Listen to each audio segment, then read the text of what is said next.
Sound. Vibrations that travel through the air or another medium and can be heard when they reach a person's or animal's ear.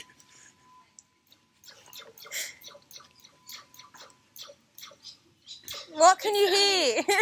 It sounds like lightsabers from Star Wars. Bring it close.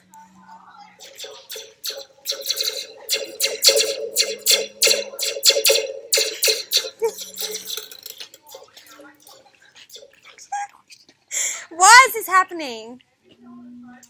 From the pen hitting the slinky sound is then vibrating through the slinky up until the metal tin. And then when it hits the metal tin, the vibrations then go through the can and through the empty hole and echo, creating a sound. And then from this we can hear it because the sound energy is travelling from the tin can, vibrating in the air into our ear. And that's how sound is created.